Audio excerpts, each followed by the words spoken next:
Va ora in onda la rassegna stampa.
Questa che avete ascoltato era la banda della Marina Militare che ha eseguito il canto degli italiani, ovvero sia l'inno di Mameli.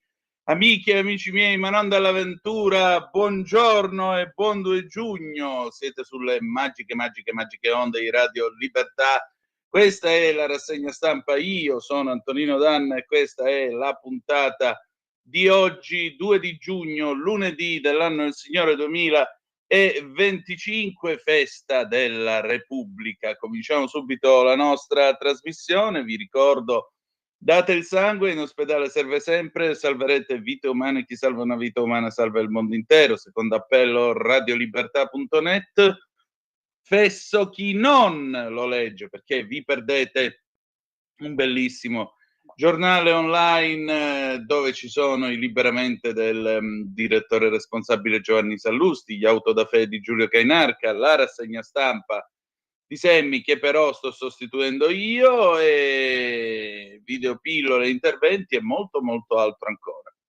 A quali coordinate incrociamo? Savasandir 340 670 9659 se volete mandare le vostre zappe o WhatsApp che dir vogliansi. Se volete telefonare dopo le 9.05, perché oggi l'onorevole Molinari non c'è, 0292947222. Quali sono i temi di cui ci occuperemo oggi? Beh, una rassegna stampa molto variegata. La Polonia, dove ha vinto il centrodestra, il candidato nazionalista, l'Ucraina con il raid degli ucraini fin dentro le basi russe causando danni per miliardi di dollari, gli hater, gli imbecilli, i senza palle da tastiera che hanno ben pensato non solo di prendersela con la figlia della Meloni augurandole di fare la fine della povera Martina Carbone, ma anche determinati galantuomini, si fa per dire, che se la sono presa con la figlia dodicenne di Salvini e ancora con le figlie di Piantedosi. Poi ancora il sottosegretario Molteni che parla del DL sicurezza, il presidente della Repubblica che parla di Gaza, i comuni che si sono arricchiti con gli autovelox. Quanto dolore nel dirvi queste parole. L'Islam, la verità, dedica anch'essa un servizio ai fratelli musulmani. E poi il neoleader dei giovani di Forza Italia, scusate, che se la prende col generale Vannacci. Va bene, allora, insomma, questo è più o meno a grandi linee quello che troviamo oggi sui giornali. Cominciamo adesso con le agenzie. Questa è l'ANSA, guerra in Medio Oriente, Mattarella, disumana la fame a Gaza, questa non è sicurezza. Israele apra la striscia, i palestinesi abbiano il loro focolare, ha chiesto il Presidente della Repubblica parlando al Quirinale, alla presenza della Premier Meloni, del Ministro degli Esteri italiani, del corpo diplomatico accreditato in Italia. Mai però uno di questi che dica Hamas deponga le armi e liberi gli ostaggi, mai. Le presidenziali in Polonia, il sovranista Nawrocki vince col 50-89%, quindi la Polonia vira di nuovo a destra. Attacco terroristico a corteo pro-Israele in Colorado, 6 feriti, uno è grave. Lo vedremo sulla BBC, questo pazzo fottuto, non ho, scusate l'espressione, si è presentato con lanciafiamme, ne ha bruciati 6. 6 ne ha bruciati, no uno. Poi vediamo cosa dice la BBC. La guerra in Ucraina, droni ucraini fino in Siberia, distrutti 41 aerei, Zelensky, l'operazione più a lungo raggio. La polemica, nuova crepa con Musk, Trump si lura il suo uomo alla NASA, patron di SpaceX deluso, Isaacman paga anche i legami con Elon.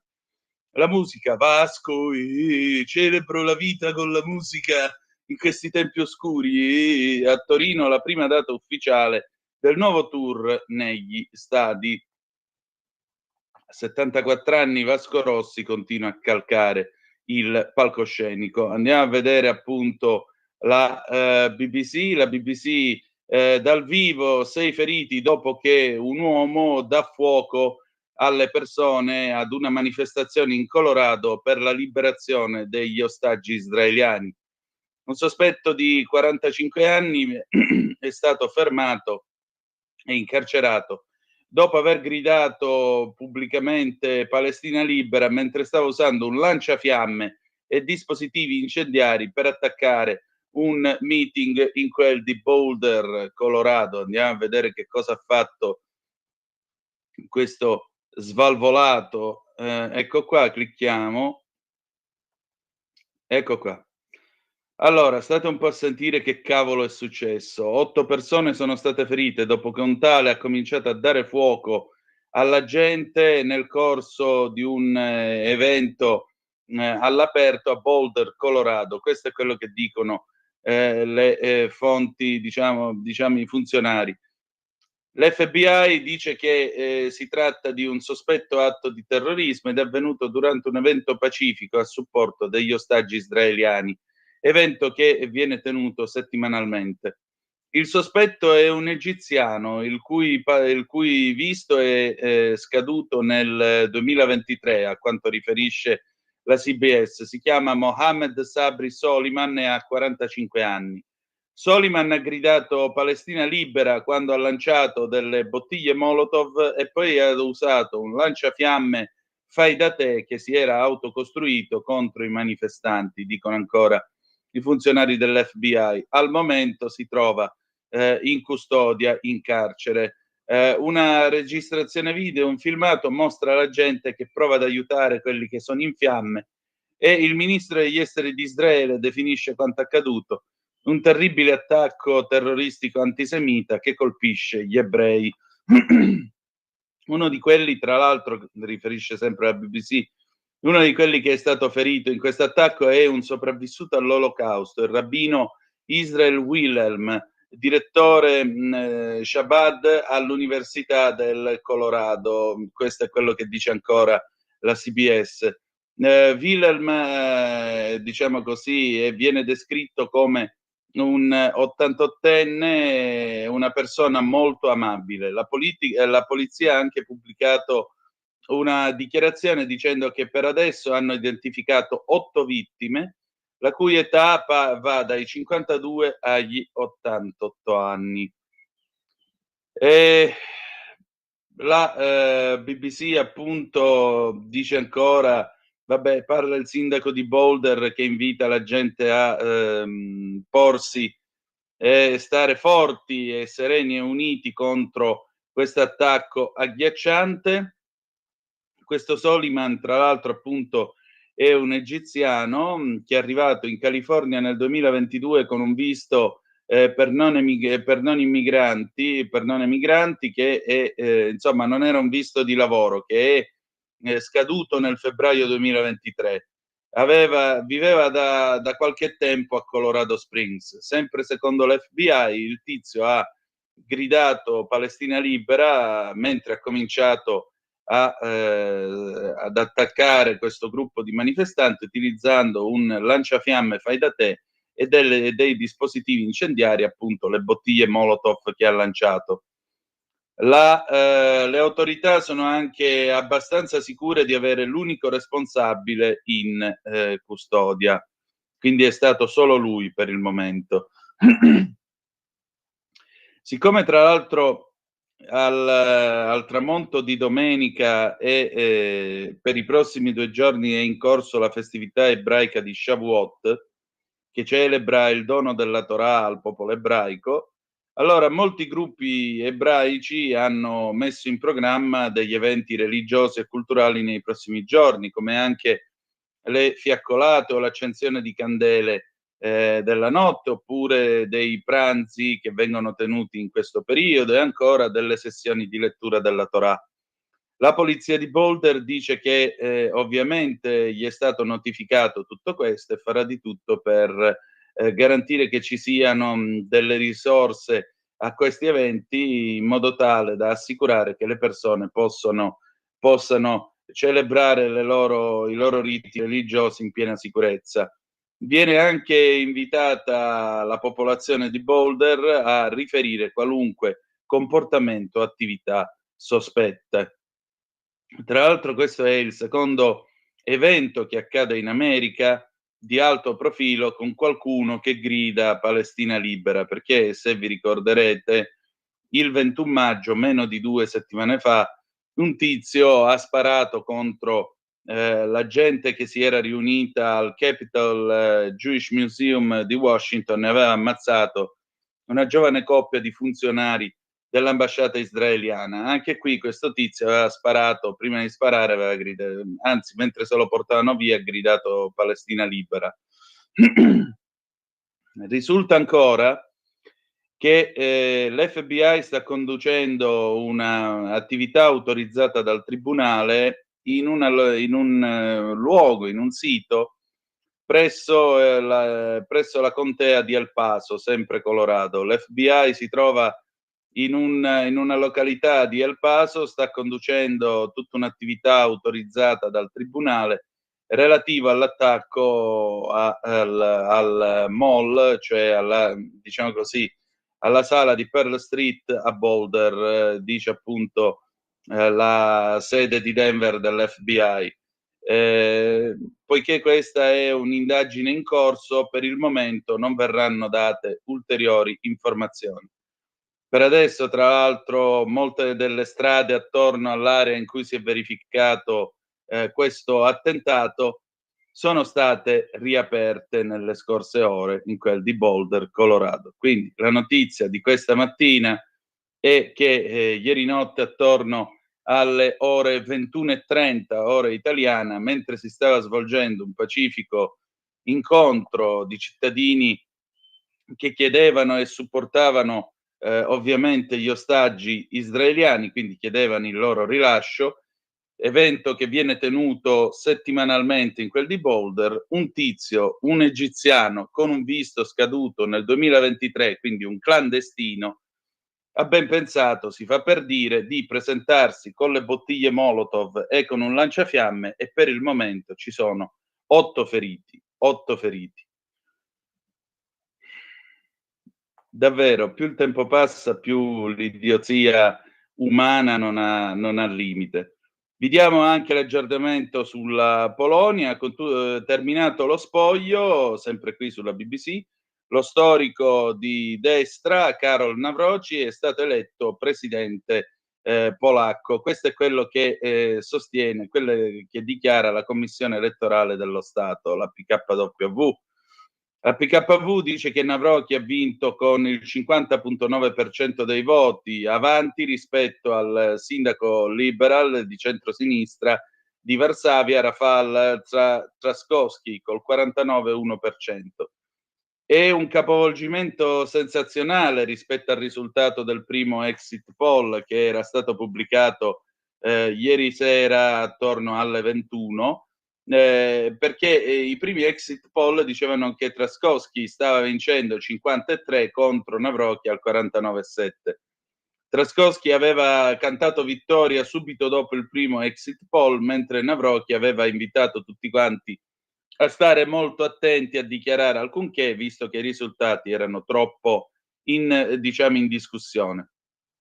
Abbiamo vinto, anche se stavolta la frase sul filo del rasoio entrerà per sempre nel linguaggio polacco e nella politica del nostro paese, ha detto Trzaskowski ai suoi supporter. Sua moglie Malzorata ha detto scherzosamente alla folla: sono vicina ad avere un infarto. Navrocki aveva detto dopo il risultato del primo exit poll: non perdiamo la speranza per questa notte, vinceremo durante la notte. La differenza è minima, ritengo che ci alzeremo la prossima domattina con il presidente Karol Nawrocki. Come nuovo presidente della Polonia, Nawrocki probabilmente continuerà ad utilizzare il potere presidenziale di veto per bloccare il programma europeista del primo ministro polacco Donald Tusk. Il risultato molto probabilmente si ritiene che darà nuova energia politica ai sostenitori di Nawrocki, sostanzialmente, cioè il partito polacco conservatore Giustizia e Legge, il PiS, che al momento si trova all'opposizione, che aveva perso il potere 18 mesi fa, dandogli quindi la possibilità e l'ipotesi che sarà in grado di sconfiggere la coalizione di Tusk nelle elezioni parlamentari del 2027. Nawrocki appoggia i valori tradizionali cattolici e della famiglia ed è un forte supporter della sovranità polacca all'interno dell'Unione Europea. Sottolinea e supporta l'appoggio per l'Ucraina, ma ha anche detto che non vuole vedere che l'Ucraina entri nella NATO e nell'Unione Europea mentre è in corso l'attuale aggressione della Russia. Il presidente della Polonia ha un ruolo ampiamente cerimoniale, con poca influenza sulla politica estera e sulla difesa, ma il presidente ha potere di veto sulle leggi. La coalizione di Tusk pro Unione Europea manca di una maggioranza parlamentare sufficientemente ampia per rovesciare il veto presidenziale. L'attuale presidente conservatore uscente, Andrzej Duda, ha usato i suoi poteri per impedire al primo ministro Tusk di diciamo così, di conseguire, di esaudire le promesse fatte in campagna elettorale, inclusa la rimozione dell'influenza politica sulla magistratura e la liberalizzazione della stretta e rigorosa legge del paese sull'aborto. Quindi in Polonia vince il centrodestra conservatore e non è affatto una brutta notizia, aggiungerei. Tra l'altro lui si dice a favore dei valori della famiglia. Il Papa Leone XIV, ieri, già che c'era, ha ricordato che il matrimonio è solo tra uomo e donna e che è la famiglia la base su cui si muove tutta la società e su cui si costruisce la pace. Così, tanto per rimettere la barra al centro. Il Corriere della Sera, cominciamo adesso con le prime pagine dei quotidiani. Corriere della Sera, Gaza, Mattarella sull'antisemitismo, sicurezza di Israele a rischio, in Colorado Molotov su corteo pro ostaggi. Disumano affamare un popolo, i droni ucraini arrivano in Siberia, colpiti ponti e 41 aerei, oggi colloqui Mosca-Kiev. Di spalla alle presidenziali il ballottaggio, Polonia testa a testa, i due dei rivali dichiarano vittoria, notizia ormai ampiamente superata perché ha vinto appunto Nawrocki, il 42enne Nawrocki, che è l'uomo degli ultraconservatori di diritto e giustizia, come scrive il Corriere della Sera. Ancora, fotonotizie centropagina, Leone XIV benedice i corridori, Cairo gli dà la maglia rossa, il Papa e i ciclisti del Giro, la maglia rosa, scusate, il Papa e i ciclisti del Giro, l'ultima tappa è nella storia. Il caso, minaccia alla figlia di Salvini, odio social, il prof, mi scuso, è stata l'intelligenza artificiale. Qui tra poco manca solo che dica il cane mi ha mangiato i compiti, poi siamo a posto. Bologna, i ragazzi, la droga nell'auto, in fuga dai controlli, travolgono un 56enne, una BMW nel bolognese con 3 giovani che avevano della cocaina, è fuggita all'alto dei carabinieri travolgendo un'altra vettura su cui viaggiava una coppia. Il marito, 56 anni, è morto nello schianto. Mi chiedo che giustizia ci possa essere per questi 3 signori. Il Fatto Quotidiano, escalation Attacchi a basi aeree russe alla vigilia del vertice a Istanbul, pure Kiev bombarda i negoziati, a Londra nuovi caccia nucleari. Il fatto economico, scioperi dei trasporti, il garante aiuta Salvini, introdotte dalla Commissione nuove regole più severe, come chiedeva il Ministro, più colpiti i sindacati di base. Tommaso Montanari dice la sua, militarismi, oggi la sfilata di armi e soldati stride con un orrore, 2 giugno la parata ai morti di Gaza. Il Giornale, dopo le minacce di morte a Ginevra, Salvini insulti alla figlia, ecco la scuola dell'odio. Il ministro, prendetevela con me. E il prof Antimeloni dà la colpa all'intelligenza artificiale. Di spalla il Medio Oriente, Mattarella disumano affamare un popolo, parla di Gaza. Israele, ma le minacce di Hamas non sono finite, scrive Mike Pompeo. Verso il 7 giugno il terrorismo delle piazze, ne scrive Giovanni Toti. Fotonotizie centropagina, il pontefice, la lezione di Leone sulla famiglia, matrimonio, canone del vero amore. Il giorno nero di Putin, Kiev attacca, droni sulla Siberia, distrutte basi e bombardieri, l'UE avvisa Mosca. Andiamo avanti, il tempo, qui ci fanno la festa, dopo il post-shock contro i figli di Meloni e Piantedosi, ora tocca alle famiglie di Salvini e Tajani, oggi è il 2 giugno, il Colle fa appello alla coesione, ma il clima è rovente, si teme l'effetto Francia. La nuova chiesa di Prevost, no al gender di Papa Leone, la famiglia è unione tra uomo e donna, l'intervista a Piero Fassino sugli hater, niente giustificazione alle parole d'odio, vince chi argomenta, questo vale per tutti. Qui abbiamo il professor Addeo, l'odiatore sociale viene definito da Il Tempo, eccolo qua sorridente, chi è il prof dell'odio, la scusa di Addeo, post scritto dall'IA Renzi va licenziato, il Colle chiama Meloni, certo che va licenziato, ha pienamente ragione Renzi. Gli ebrei di Roma, Fadlun, orrore che all'ONU si neghi Hamas terrorista, Demma al bivio, referendum e corteo, il weekend di fuoco di Elli. Il delitto di Garlasco, Sempio mai stata al santuario, un fedele lo ricorda, era lì, aveva i capelli lunghi. Il nuovo segretario dei giovani di Forza Italia spunta Leoni, l'antivannacci, no, in Forza Italia non si fa politica contro qualcuno. Il reportage Patria, Famiglia, Felicetta, viaggio nella Viterbo di Fusco, dal Carroccio al Generale. La Repubblica, Mattarella, disumano ridurre Gaza alla fame, il discorso del Presidente per la festa del 2 giugno, l'occupazione illegale non garantisce sicurezza. Nella striscia spari su un sito d'aiuti, più di 30 morti, Israele, notizie false.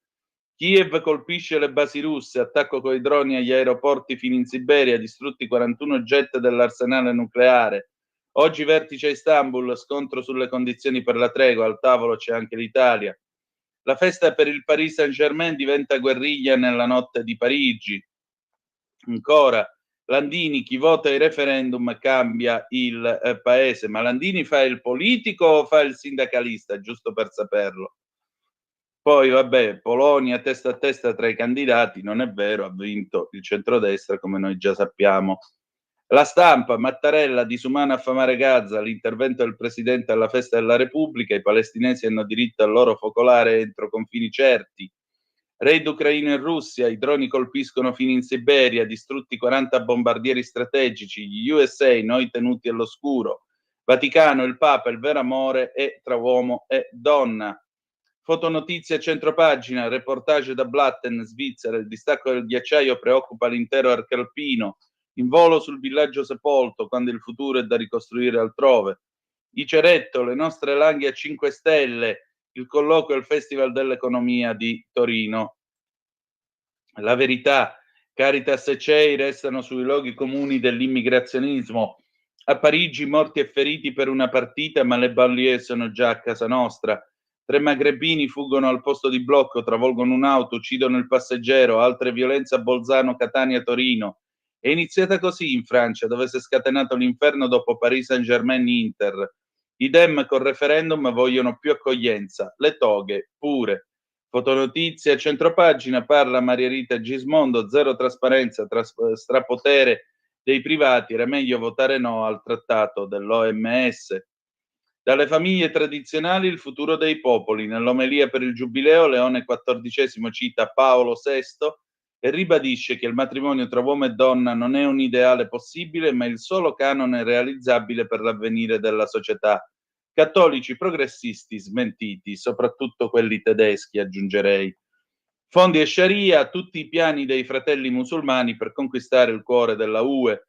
Cartolina, caro presidente Rocca, è tornato da Osaka in Giappone oppure da Marte, presidente della regione Lazio? Carlo Cambi, blitz degli 007, droni ucraini bombardano la Siberia, oggi le trattative. Libero, follia antigoverno, chi minaccia i bimbi non deve insegnare. Il prof che ha augurato la morte alla piccola Meloni si scusa, ma può tornare in cattedra, insultata anche la figlia di Salvini. Fotonotizia centropagina, Champions al Paris Saint-Germain, 2 morti, 200 feriti, 600 arresti. I barbari devastano la Francia, Macron fa festa. La disfatta di Monaco, i piani per il futuro, così l'Inter prova a ripartire dopo il KO, domani incontro allenatore società, Inzaghi per restare e chiede rinforzi, oppure l'omelia di Leone XIV, uomo, donna, famiglia, il Papa delude la sinistra, e poi ancora le vocazioni tardive, quelli che si fanno preti dopo i 40 anni. Che ora si è fatta? Alle 7.53, direi che ci siamo. Italia Oggi 7, che oggi sostituisce appunto Italia Oggi, questo è il settimanale di Italia Oggi. Cuneo fiscale in busta paga, dal mese di giugno scatta l'obbligo per i datori di lavoro di verificare il diritto, calcolarne la misura, attribuire ai dipendenti il bonus in base al loro reddito. Ancora, bonus edilizi, cresce il contenzioso per lavori bloccati, case e soluzioni. E poi Marino Longoni, un premio Nobel alle complicazioni, perché noi non ci facciamo mai mancare niente quanto a complicazioni in questo paese. Passiamo adesso ai quotidiani locali. Brescia Oggi, report Istat sulla popolazione, sale l'età media dei bresciani, le nascite sono sempre meno, in un anno persi 5.000 abitanti. Corriere della Sera, Dorso Milano, la scelta cresce, la maternità congelata. Sempre più donne ricorrono alla crioconservazione degli ovuli, il problema dei costi alti. Corriere della Sera, Roma, l'ultima tappa, la capitale in festa per il Giro. Corriere Torino, Torino che pedala chiede sicurezza, il futuro è ora. Corriere Romagna del lunedì, distanziamento e Covid, multa in arrivo dopo 5 anni. La Gazzetta di Modena e quella di Reggio, siamo milioni di sogni su un'unica strada, 2 giugno del 25, festa della Repubblica. Giornale di Brescia, i bresciani si giocano 3 miliardi l'anno. Il Cittadino, quotidiano dell'Odigiano e Sud Milano, Lodi, incubo per ragazza siriana, condannato il carceriere. Il Giornale Milano, la capitale delle sanzioni, milanesi strangolati pagano a Sala oltre un terzo delle multe d'Italia.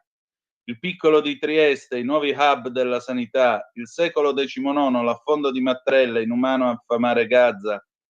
Il Tirreno, morde il commesso Lidl, Livorno, sorpresa a rubare, prende a schiaffi un addetto.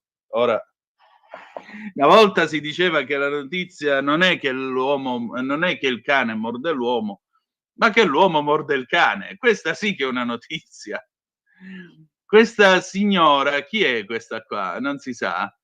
È una tizia che aveva riempito la giacca di pezzi di formaggio e buste di salmone, dopodiché ha preso a schiaffi e dato un morso al braccio di un commesso che voleva fermarla dopo averla sorpresa a rubare. Questo a Livorno, signore e signori. La Gazzetta del Mezzogiorno del lunedì, l'altolà di Mattarella, le critiche del presidente a Israele, disumano ridurre un popolo alla fame, i pugliesi alla festa del Quirinale. La Nuova Venezia e Mestre, allarme dei medici di base, nel veneziano ne mancano 250. La Prealpina del lunedì, ho provato a salvarla, Besozzo, Roberta racconta quando l'auto ha travolto Paola Abbis. La provincia di Como, bimbo salvato al ristorante, la polizia scorta neonato. La provincia di Cremona, estasi, Cremona quindi è andata in Serie A. La provincia di Lecco, il futuro di Villa Ponchielli, un gioiello va riaperta. La provincia di Sondrio, precipita dal Pizzo Scala, muore madre di 2 figli. Un abbraccio forte forte. E chiudiamo con, e che Dio la accolga, chiudiamo con la Sicilia.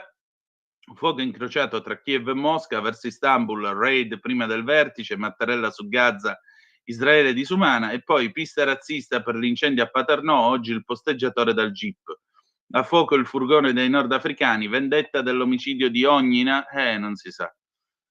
Che ora è le 7:57, io voglio augurare buon lavoro al nostro pastore di onde, il grande Francesco, grandissimo Francesco, che come sempre mi permette, insieme a Simone e Sveva, di raggiungere le vostre orecchie e i vostri occhi. Cominciamo allora con il professore odiatore che anziché tacere, avere il buon gusto di tacere, ha ben pensato di rilasciare, signore e signori, un'intervista a Repubblica. Eccolo qui, eccolo qui. Eccolo qui, l'uomo che con tolleranza, con democrazia, con libertà e rispetto ha augurato alla figlia di Giorgia Meloni di morire malissimo come la povera Martina Carbone. Eccolo qua. Prendersela con una bambina di 8 anni. Eccolo qui il professor Stefano Addeo. Quel post un errore, me l'ha suggerito ChatGPT, ora non posso uscire di casa. Sentite cosa dice a Repubblica il professor Stefano Addeo, docente di tedesco della scuola Enrico Fermi di Cicciano, Napoli, 65 anni, originario di Marigliano. Sono dipinto come un mostro, ma quel post è lontano dalla mia morale, me ne assumo la responsabilità, ma ora sono spaventato, mi minacciano, non posso uscire di casa. Parla Stefano Addeo, professore di tedesco di Marigliano, provincia di Napoli, e autore del messaggio ignobile sui social contro la figlia della Premier Meloni. Professore, si rende conto della gravità? Ho fatto una stupidata. Il post è di venerdì sera, sabato mattina l'avevo già cancellato. In altri post precedenti augura la stessa sorte dei palestinesi ai figli di Tajani e Salvini. Quelle sono vignette che trova il Repubblico, non ricordo di aver aggiunto quel commento. Adesso però si sta strumentalizzando. Anche i santi commettono errori. Ma come ha potuto elaborare pensieri del genere? Non io, è stata l'intelligenza artificiale. Venerdì avevo visto in TV che il governo non si dissociava dalla guerra di Israele. Ho chiesto a ChatGPT di mandarmi un messaggio contro Meloni ed è uscita quella cosa pazzesca, l'ho pubblicata. È successo, ora non so più come fare. Non ha riflettuto un minuto, la mia mente forse non l'avrebbe partorito. Per un attimo quando l'ho letto mi son detto mamma mia che cattiveria. Ma venerdì sera volevo fare un post. Poi la mattina ho pensato che non potevo giocare coi bambini, ci ho messo qualche ora di troppo. Professore, le svelo un segreto che ho imparato sulla mia pelle. Io quando non ho un cazzo da dire sto zitto. Non è che bisogna aprire bocca su tutto, già che ci siamo. Andiamo avanti. Parliamo del femminicidio di una 14enne. Certo, poverina quella ragazza. ChatGPT è stata più malefica di quello che pensassi. Io sono cattolico, animalista, assisto bambini malati in ospedale, sono vegetariano, non sono omofobo, ho tanti amici gay, no? È la stessa cosa. La mia moralità e deontologia sono lontane da quelle parole, sono di sinistra, ma questo non abilita i messaggi di quel tipo. Ho dovuto cancellare tutti i social, mi vogliono picchiare, sto ricevendo conseguenze bruttissime. Di che tipo? Stamattina sono uscito col cane, mi hanno riconosciuto da un'auto, mi hanno rincorso, sono dovuto rientrare di corsa. Ha denunciato, sono chiuso in casa, aspetto che mi accompagni qualche parente, mi lanciano pomodori contro i cancelli. Lei è un docente, come lo spiegherà ai suoi alunni? Dai miei ragazzi sto ricevendo solidarietà, mi conoscono, mi amano, ho seguito corsi di specializzazione su cyberbullismo. Pensavo di essere avvezzo a certe dinamiche social, ma mi faccio sfuggire di mano queste cose. Mi dispiace che la mia professione possa essere compromessa. Il ministro ha fatto partire un'indagine. La mia dirigente non è dalla mia parte. Spero si possa essere comprensivi. Ci potranno essere anche conseguenze penali. Guardi, temo soprattutto per la mia incolumità. Ha figli? No, vivo con mia madre novantenne che accudisco. 2 anni fa in un incendio scoppiato in casa è morto mio padre, una tragedia. Se avesse di fronte la Premier Meloni cosa le direbbe? L'abbraccerei chiedendole scusa, piangerei con lei. Auguro alla figlia le migliori fortune sconsigliandole di essere attenta ai social. Sono le 8:01, noi ci fermiamo e ci sentiamo gli articolo 31, l'italiano medio del 2003. A tra poco. Stai ascoltando Radio Libertà. la tua voce libera, senza filtri né censura. La tua radio.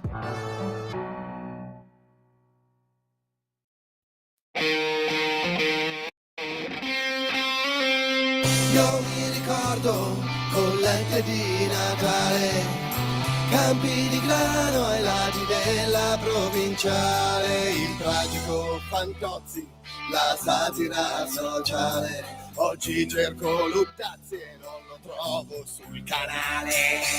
Comunque sono un bravo cittadino, giornato suonerie del telefonino, un bicchiere di vino con un panino, provo felicità se Costanzo fa il trenino, Santino in salotto, lo prego così vinco l'Enalotto. Gerry Scotti con risotto, ma è Scotto che mi fa diventare milionario come Silvio, col giornale di Paolo e tanta fede in Emilio. Quest'anno ho avuto fame, ma per 2 settimane ho fatto il ricco a Porto Cervo, che bello! Però ricordo collette di Natale, campi di grano, ora il grano da buttare. Mi importa poco, oggi io vado al centro commerciale e il mio problema è solo dove parcheggiare. Ma a me non me ne frega tanto. Io sono un italiano e canto, e datemi Fiorello e Panariello alla TV.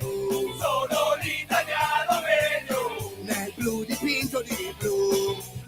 Io sono un bravo cittadino onesto, bevo al mattino un bel caffè corretto, dopo cena al limoncello, in vacanza la tequila, la gazzetta d'inverno, ed estate novella 2000. Che bella la vita di una stella marina, Martina, o quella della velina. La mora, la bionda è buona e rotonda, finché la barca va, finché la barca affonda. E intanto sto perdendo sulla patente il punto, e un'auto blu mi streccia accanto, che incanto. Ma a me non me ne frega tanto. Io sono un italiano e canto, non togliermi il pallone e non ti disturbo più. Sono l'italiano meglio, nel blu dipinto di blu. Oh. Ma spero che un sogno così non ritorni mai più. Mi voglio svegliare, mai più.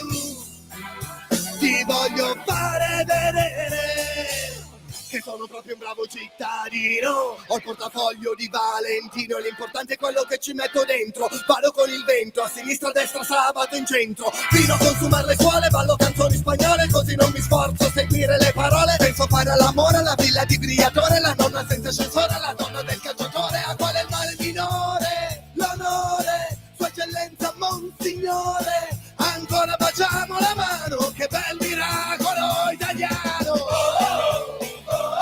Ma a me non me ne frega tanto. Io sono un italiano e canto, e datevi Fiorello e Panariello alla TV. Sono l'italiano meglio, nel blu dipinto di blu. Ma a me non me ne frega tanto. Io sono un italiano e canto, non togliermi il pallone e non ti disturbo più. Sono l'italiano meglio, nel blu dipinto di blu. Oh.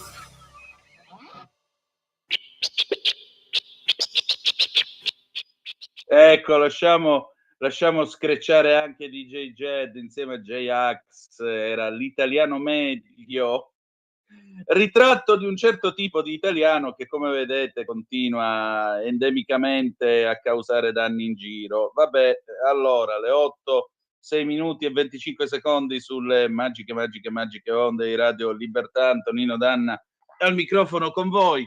Quindi questo è quello che l'autore di queste delicate e alate parole rifilate alla povera figlia di Giorgia Meloni ha detto a Repubblica per giustificarsi. Quindi ora lui teme per la sua incolumità e teme che qualcuno gli faccia del male.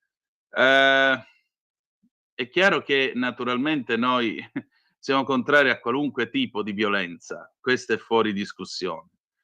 È altrettanto chiaro però che, visto l'andazzo sociale di questo paese in cui la gente ormai si sente libera veramente di fare e di dire qualsiasi cosa, poi ci sono anche quelli che sono più realisti del re, che davanti a un professore che scrive una porcata di questo genere, si sentono i giustizieri della notte. Ecco, io suggerirei che in uno Stato di diritto giustizia la facciano i magistrati, non la Procura della Repubblica presso il tribunale di Facebook o 3 o 4 coglioni esaltati dai social, perché poi quello è il rovescio della medaglia. Da un lato uno che scrive una porcata del genere, dall'altro gli altri che si sentono in dovere di fare qualcosa e non è dovere loro. Quindi calma e gesso, ma questo vi dimostra, se mi posso permettere, chiedo il vostro parere al 340 670 9659. Questo vi dimostra 2 cose. Primo, non è peregrino ricordare che la polemica si fa sulle idee e non sulle persone. La seconda, quando si trascende alla polemica sulle persone, che è quello che ha fatto questo signore augurando a Ginevra di morire come Martina Carbone, sostanzialmente si commette un atto di miseria, anzi non è giusta la parola, permettetemi che la storpi, di miserabilitudine, diciamo così, morale e intellettuale. Intellettuale perché vuol dire che le tue idee fanno così schifo o sono così nulle che tu, anziché fare la polemica appunto sulle idee, preferisci trascendere all'insulto o al cattivo augurio, possibilmente colpendo un innocente che in questa storia non c'entra nulla. E questo è la miseria, diciamo così, intellettuale, ma è anche una miseria morale, perché dimostra il tuo livello di avversario nella polemica, che non è assolutamente civile. Che non è assolutamente civile, perché la polemica si può fare anche con toni duri, anche con toni accesi, ma sempre e comunque sulle idee, mai sulle persone. E purtroppo in questo paese ormai, a causa anche del fatto che purtroppo ci hanno chiuso in casa per un bel po' di tempo e molti sono rimasti mentalmente chiusi nelle 4 mura, del loro disgusto social, è chiaro che purtroppo troppa gente si sente convinta di essere la misura di tutto e poi succedono queste cose. Andiamo a vedere che cosa è successo allora alla povera figlia di Salvini. Siamo qua su pagina 2 de Il Giornale. Insulti alla figlia di Salvini, il prof anti-Meloni mi scuso, nuovi episodi di violenza verbale, la procura di Roma aspetta l'informativa su Addeo, odiatore seriale dei leader di centrodestra, la solidarietà di Mattarella alla Premier per le frasi shock contro Ginevra, lei spirale d'odio, partono le pratiche per il licenziamento, lui prova a difendersi, colpa dell'intelligenza artificiale. Aggiungerei un'altra cosa. Fratello caro, ma tu a 65 anni non sei in grado di renderti conto che l'intelligenza artificiale ha partorito quella roba lì? Ammesso, a parte il fatto che l'intelligenza artificiale è una delle cose, ChatGPT è una delle cose più woke che ci siano in giro. Quindi che arrivi ad augurare la fine di Martina Carbone alla figlia della Meloni credo, insomma, non sia propriamente nelle sue corde. Comunque, sentite un po' qua, niente di più odioso che prendersela con i figli per attaccare i genitori. Nonostante lo sdegno generale dopo le minacce ai figli di Giorgia Meloni e Matteo Piantedosi, la vergognosa pratica è continuata. E nel mirino dei leoni da tastiera è questa volta finita la figlia dodicenne del vice premier e ministro dei trasporti Matteo Salvini. Lo stesso leader leghista, insieme con la premier e col ministro degli esteri Antonio Tajani, sono stati bersagli dell'ormai tristemente famoso Stefano Addeo, che in passato aveva augurato ai loro figli di fare la stessa fine dei bambini di Gaza in un post che lo stesso professore ha cercato di cancellare, ma che l'ADN Cronos ha salvato e documentato. L'insulto è ripetibile, si fa veramente vomitare. Io l'ho letto e fa veramente vomitare e non ve lo ripeterò. Nei confronti della figlia minorenne del segretario della Lega è soltanto l'ultimo episodio di quest'ondata di odio che sembra irrefrenabile e che avvelena il clima politico. La reazione di solidarietà nei confronti della Premier e degli altri ministri è stata immediata e bipartisan. Anche il Presidente della Repubblica, Sergio Mattarella, ha telefonato alla Premier per manifestarle la piena vicinanza sua personale e delle istituzioni. Sul caso di Stefano Addeo, professore di tedesco in un liceo dell'Interland napoletano, sono poi in corso gli accertamenti della polizia postale. La Procura di Roma intanto fa sapere di essere in attesa dell'informativa della stessa Polizia Postale. Una volta che gli atti arriveranno a Piazzale Clodio, i PM, coordinati dal procuratore Francesco Lovoi, valuteranno la competenza territoriale del procedimento. Raggiunto dai cronisti del TGR Campania, il professore si è detto dispiaciuto e pentito. Sono stato superficiale, ho chiesto supporto perfino all'intelligenza artificiale per comporre il post pubblicato sui miei profili social. Un grave errore aver detto cose così nei riguardi di una bambina, chiedo scusa. Così prova a difendersi Stefano Addeo, che insegna tedesca all'Istituto Enrico Medi di Cicciana, autore del post nel quale augurava alla figlia della Meloni la stessa sorte della giovanissima di Afragola, Martina, uccisa a colpi di pietra dall'ex fidanzato. Nei confronti dell'insegnante di Cicciano saranno adottati già oggi dei provvedimenti disciplinari, arrivando a decidere i provvedimenti da adottare probabilmente già nella giornata di domani. All'orizzonte anche l'ipotesi del licenziamento. Il tema degli hater sui social e del livello di violenza politica nei post pubblicati entra nell'agenda politica. Lo stesso leader della Lega pubblica lo screenshot di un profilo social con pesanti offese sessiste alla figlia, ecco questo qua, non quello dell'ADN Kronos, questo qua. E scrive: un conto sono il confronto politico e la critica, anche accesi, sempre ammessi in democrazia. Tutt'altro conto sono le minacce e gli insulti volgari, pesanti, schifosi a familiari e bambini che non c'entrano nulla. Questo clima d'odio va fermato senza se e senza ma. Le minacce, dichiara a sua volta la Meloni, dimostrano che non siamo davanti a episodi isolati, ma una spirale d'odio alimentata da un fanatismo ideologico che ha superato ogni limite. Sono in molti tra le file della maggioranza ad auspicare misure esemplari, c'è anche chi punta il dito verso le opposizioni. La pervicacia del professore ci fa capire quale faziosità e quale odio stiano alimentando le sinistre in Italia, con i loro atteggiamenti di intolleranza e propaganda intrisa di menzogne. I nuovi casi di violenza verbale sui social fomentano la polemica. Intervenire sui nuovi insulti ai figli di Salvini e Piantedosi è lo stesso ministro Valditara. Le ignobili offese e minacce rivolte alle figlie di Matteo Salvini e Matteo Piantedosi, a cui va la mia forte solidarietà, dimostrano il grado di inciviltà che una certa battaglia politica ha ormai raggiunto. Solidarietà a Meloni e agli altri membri dell'esecutivo, anche da Laura Boldrini del PD e dalle file di Italia Viva, col suo leader Matteo Renzi che chiede per il professore Campani il licenziamento, mentre Azione torna a chiedere interventi per porre filtri e limiti nell'uso dei social. E certo, se a 65 anni non ti sai rendere conto di quello che stai postando, come un ragazzino di 15 anni o come un cinquantenne con la bava alla bocca, questo è un altro paio di maniche. Va bene, allora adesso c'era un messaggio che è arrivato, una zappa, ve la voglio leggere perché mi aiuta a introdurre il prossimo argomento, ed è il mitico Walter. Ciao Antonino, mi dicono che l'altra sera il Paris Saint-Germain ha fatto fuoco e fiamme, è vero, ma prima, durante o dopo? 5 volte durante, dopodiché dopo non era il Paris Saint-Germain. Ieri ho guardato l'ultima tappa del Giro d'Italia a Roma, un sacco di bandiere della Palestina, Hamas. Un suggerimento: si potrebbero identificare e portarli a Gaza per sostenere la popolazione?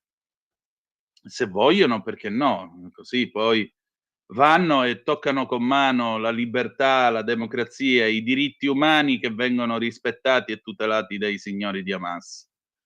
Quelli che si rubano il mangiare che viene portato dentro la striscia di Gaza, così, tanto per dire.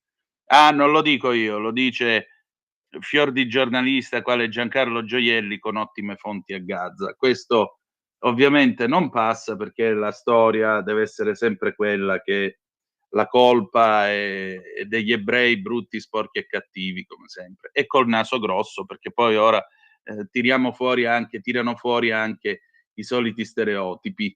Va bene, allora andiamo a vedere che cosa è successo a Parigi e poi sentiremo il parere di Maurizio Belpietro sulla Verità. Cosa c'è sul Libero? Sentite qua, dopo la vittoria del Paris Saint-Germain, Parigi viene devastata per la festa Champions. 2 morti, 200 feriti, centinaia di arresti. Inferno nella notte tra scontri, incendi, furti soprattutto in periferia, 4 persone gravi, 600 fermati, 700 incendi in tutto il paese. L'ira del numero 1 dell'Eliseo, scontri inaccettabili, nazione in lutto, vergogna, vergogna. Nonostante i 5.000 poliziotti e gendarmi mobilitati solo nella capitale per prevenire potenziali disordini prima, durante e dopo la finale di Champions League di Monaco tra Paris Saint-Germain e Inter, Parigi e tutta la Francia hanno offerto in mondovisione un'immagine di caos generalizzato, con scontri e incidenti che hanno macchiato la serata di festa degli uomini di Luis Enrique. Il bilancio provvisorio comunicato ieri dalle autorità sembra un bollettino di guerra: 2 morti, 200 feriti, di cui 4 gravi, 600 arresti in tutta la Francia, di cui 392 a Parigi, 700 incendi. Tra i morti figura un ragazzo di 17 anni, Benoit, ucciso a Dax, nella Nuova Aquitania, pochi minuti dopo il fischio finale. Stando a quanto riportato dalla stampa locale, sarebbe stato accoltellato a morte per essersi rifiutato di dare al suo aggressore il suo cappellino. L'altra vittima è un ragazzo di 20 anni. Non si può morire né a 17 né a 20 anni. Non si può, non si dovrebbe. Travolto in scooter a Parigi da una macchina piena di tifosi del Paris Saint-Germain. A Grenoble 4 membri della stessa famiglia sono rimasti feriti, 2 dei quali in modo grave, dopo che un'auto si è scagliata contro la folla che festeggiava il trionfo della squadra della capitale. Sempre a Grenoble sono state danneggiate le pensiline degli autobus. Ad Alençon, nel dipartimento dell'Orne, un 18enne ha perso il controllo della sua auto e si è schiantato contro la vetrina di un negozio, provocando un incendio e l'evacuazione dell'edificio. Il bilancio è pesante anche per le forze dell'ordine. Almeno una trentina di poliziotti e gendarmi sono rimasti feriti, 18 dei quali solo a Parigi, ma anche 7 vigili del fuoco. A Coutances, nel dipartimento della Manche, un poliziotto è stato colpito al sopracciglio da un fuoco d'artificio ed è attualmente in ospedale in coma artificiale. Inizialmente concentrati attorno agli Champs-Élysées e al Parc des Princes, lo stadio del Paris Saint-Germain, gli incidenti si sono moltiplicati in ogni angolo di Parigi. Sui social circolavano anche appelli come questi: ragazzi, andiamo sugli Champs a rubare le borse Louis Vuitton, rubiamo tutto. Un altro video mostra il negozio Foot Locker sugli Champs-Élysées preso d'assalto dai facinorosi. Le scene, che a molti hanno ricordato le rivolte delle banlieue del 2005 e del 2023 per la morte del giovane Nahel, ucciso durante un controllo stradale per essersi rifiutato di obbedire agli ordini dei poliziotti, hanno infiammato la classe politica francese. Dei barbari sono arrivati nelle strade di Parigi per commettere reati e provocare le forze dell'ordine, ha denunciato sabato sera il ministro dell'interno Bruno Retailleau. Invece di denunciare le violenze, la France Insoumise, il partito della sinistra radicale guidato da Jean-Luc Mélenchon, ha denunciato l'uso della parola barbari da parte di Retailleau, accusandolo di razzismo e di gettare benzina sul fuoco. Ve lo giuro, certe volte mi chiedo: ma davvero io sto leggendo ste robe? Retailleau ieri ha rivendicato l'utilizzo della parola barbari durante una conferenza stampa, esprimendo inoltre la propria solidarietà alle famiglie delle 2 vittime e agli altri feriti, a partire dai poliziotti e dai gendarmi. Il Rassemblement National, il partito sovranista di Marine Le Pen, ha invece accusato il ministro dell'interno e più in generale il governo di aver sottovalutato i pericoli, parlando di fiasco securitario. Parigi è stata lasciata nelle mani dei rivoltosi, ha scritto su X il presidente del Rassemblement National, Jordan Bardella.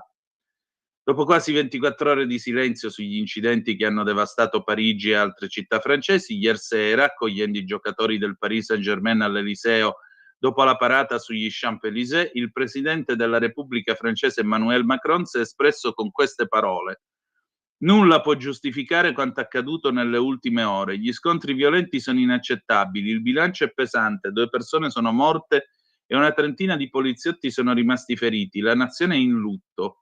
Ma scusa, se la nazione è in lutto, perché allora i giocatori hanno sfilato sugli Champs-Élysées e tu li hai ricevuti all'Eliseo?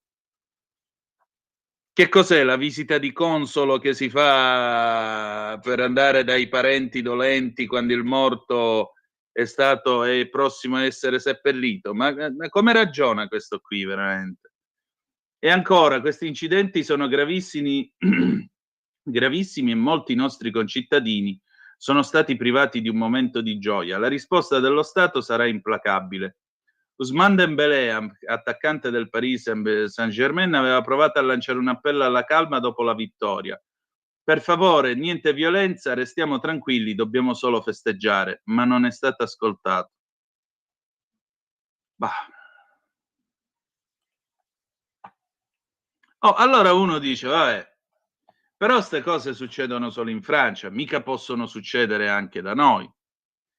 E invece Maurizio Belpietro, da par suo, ci infila tutto il dito e poi tutto il braccio fino alla spalla nella piaga, perché giustamente cosa dice?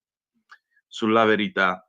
Parigi preda delle bande etniche, pure l'Italia è sulla buona strada. 2 morti, 200 feriti, centinaia di arresti, la finale dei Champions diventa l'occasione per devastazione a raffica, ma tra chi vuol regalare la cittadinanza ai giudici politicizzati, pure qui stiamo creando le nostre banlieue. Sentite un po' che cosa dice il buon Belpietro. A Parigi, Nantes, Lyon, Grenoble il fenomeno è molto avanti, al punto che l'altra sera, dopo la vittoria del Paris Saint-Germain sull'Inter, le piazze sono sfuggite di mano. Bande di magrebini ed africani della seconda e terza generazione hanno tenuto in scacco le forze dell'ordine, mettendo a ferro e fuoco non solo le periferie, ma anche il centro. Bandiere della Palestina, slogan contro l'Occidente, caroselli e risse con 559 fermati, 2 morti e circa 200 feriti. Un esempio di ciò che presto potrebbe accadere anche da noi, con la replica in grande degli assaggi che abbiamo avuto in passato durante i festeggiamenti di Capodanno in Piazza del Duomo a Milano. Nonostante ciò, la sinistra insiste per accogliere altri clandestini e concedere loro la cittadinanza, non dopo 10 anni e in seguito all'accertamento del rispetto dei principi che regolano la nostra società, ma prima. Il referendum della prossima settimana punta infatti a dimezzare i tempi d'attesa per chi è arrivato in Italia, concedendo passaporto e diritto a godere del welfare dopo appena 5 anni. Sulla stessa linea c'è la magistratura che è, come abbiamo raccontato ieri, per la concessione del diritto di asilo e contro l'espulsione di qualsiasi migrante, seppure condannato per reati gravi, come nel caso degli extracomunitari che erano stati inviati a Jader e che i giudici vogliono lasciar liberi di circolare nel nostro paese, in barba a qualsiasi direttiva di governo e soprattutto al buonsenso. Il risultato di tutto ciò sono le banlieue che anche in Italia crescono senza alcun contrasto da parte dello Stato, insieme con l'aumento della criminalità che proprio a Bologna, teatro dell'incidente mortale dell'altra sera, quella appunto dei 3 tizi che scappavano con la BMW da un controllo di polizia, hanno messo sotto un'altra auto facendo morire un padre di famiglia di 56 anni, segnala un 60% di reati commessi da stranieri. Se vogliamo evitare di trovarci con intere città ostaggio di bande organizzate come in Francia, c'è una sola possibilità: cancellare l'immunità che il buonismo della sinistra e della magistratura garantiscono ai migranti. Non basta una politica legge e ordine, ne serve anche una che imponga più doveri e meno diritti. E allora, se queste sono le cose, se abbiamo un pontefice che si sta mostrando conservatore su tutta una serie di cose, perché per esempio Papa Leone giusto ieri diceva proprio che dalle famiglie viene generato il futuro dei popoli, ma soprattutto Leone ha ricordato che il matrimonio cristiano è un canone, diciamo così, quindi è la norma della costruzione del futuro, della famiglia e così via. Ecco, dall'altro lato c'è la CEI con Matteo Zuppi, il cardinale di Bologna, presidente dei vescovi italiani, il quale invece continua a essere rosso, ma non rosso porpora, rosso politico.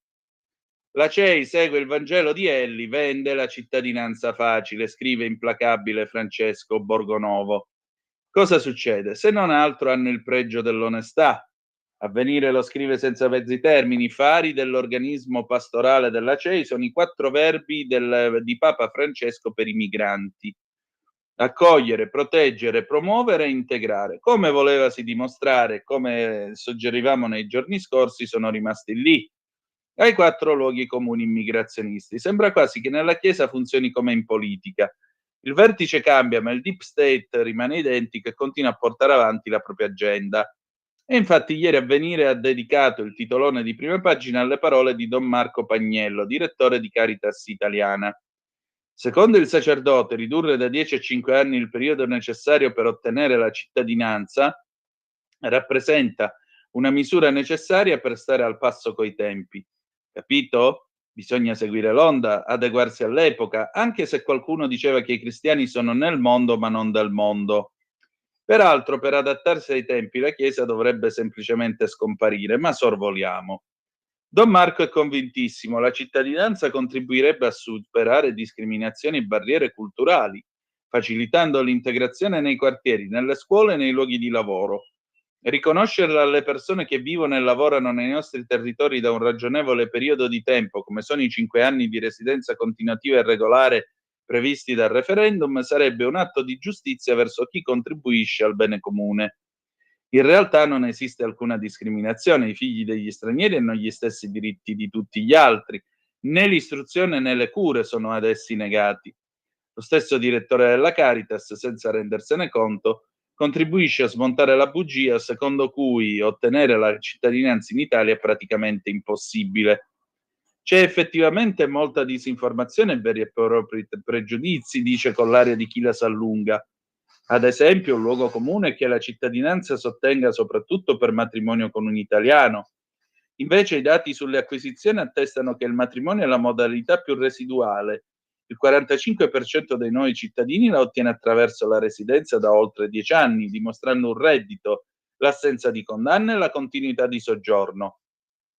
Ottenuta la cittadinanza, continua Don Marco, i genitori possono trasmetterla ai figli e sono i provvedimenti di estensione della cittadinanza da genitore a figlio a prevalere sulle altre modalità, 46%. Questi dati dimostrano che gli stranieri, al netto delle rogne burocratiche che affliggono su altre questioni anche gli autoctoni, possono serenamente diventare italiani con le attuali regole e infatti ogni anno vengono rilasciate decine di migliaia di nuove cittadinanze. Ma Don Pagnello, a prescindere da tutto, appare granitico nella sua convinzione. Parlare di cittadinanza con la stessa accezione di inizio Novecento significa non essere immersi nel nostro tempo. Ci troviamo in un mondo profondamente interconnesso e che gli stili di vita hanno abbattuto molte barriere che un tempo definivano le appartenenze. La cittadinanza non può basarsi solo sulla difesa dei confini o su una visione chiusa e identitaria.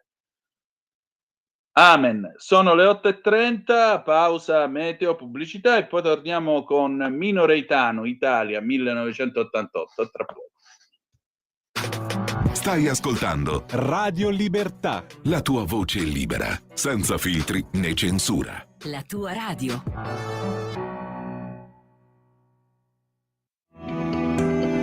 Il meteo.it presenta le previsioni del giorno. Continua il dominio dell'anticiclone africano sul nostro paese, temperature pienamente estive. Nella prima parte della giornata da segnalare solo alcuni temporali che potranno interessare l'arco alpino e prealpino, nubi sparse ma in genere asciutto sulle pianure del nord, cieli sereni sul resto del paese. Nel pomeriggio alcuni temporali potrebbero raggiungere a partire dai rilievi anche le alte pianure del nord, per il resto poche variazioni. Per ora è tutto da ilmeteo.it, dove il fa la differenza anche nella nostra app. Una buona giornata da Andrea Garbinato. Avete ascoltato le previsioni del giorno. Lo amiamo perché ci offre sempre le cose più buone e naturali. Linea Alberto Acerbis. Care amiche e cari amici di Radio Libertà, buongiorno da Alberto Acerbis. Dopo la chiacchierata che abbiamo fatto, che stiamo facendo parlando dell'olio extravergine di oliva, mi fa piacere che molti ci chiamano, mi dimentico di dirvelo. Se qualcuno volesse delle informazioni più dettagliate, può chiamare 030 68 40 408, chiede di me, di Alberto Acerbis, e mi chiede tutto quello che vuole sapere sul nostro olio extravergine di oliva.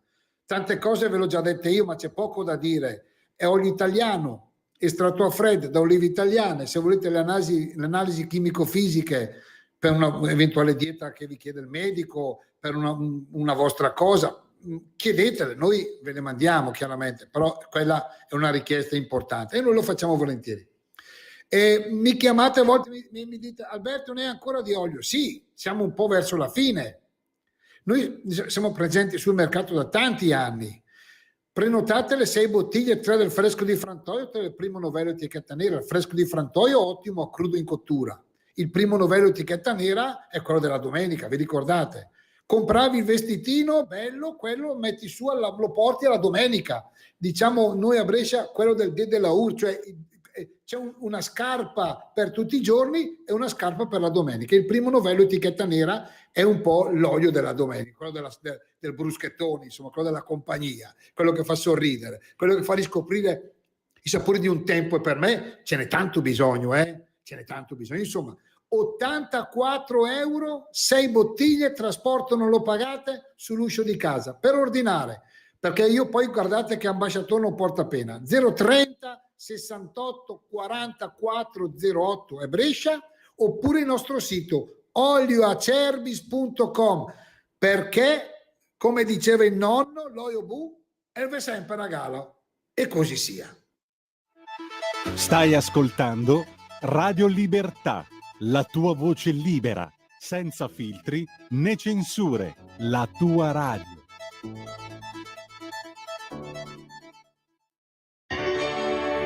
Era tanto che volevo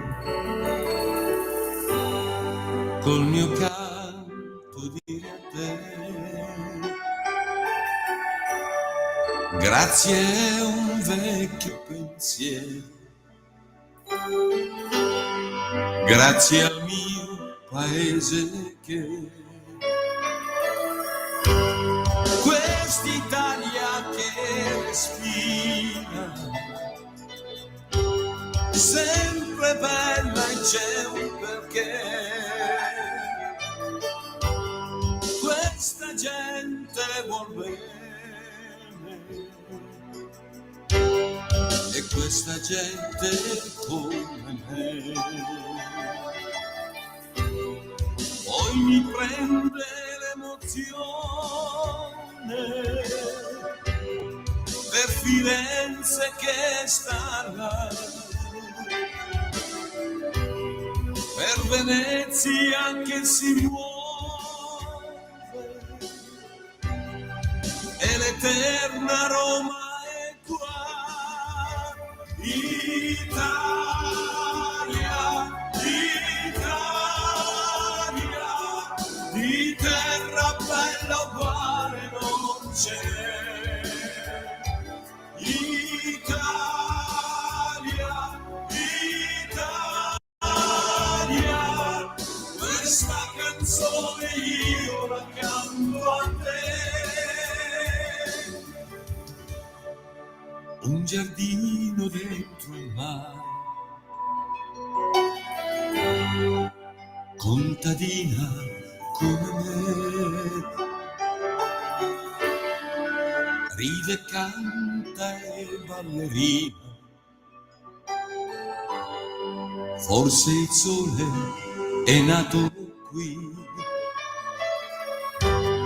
Quest'Italia che profuma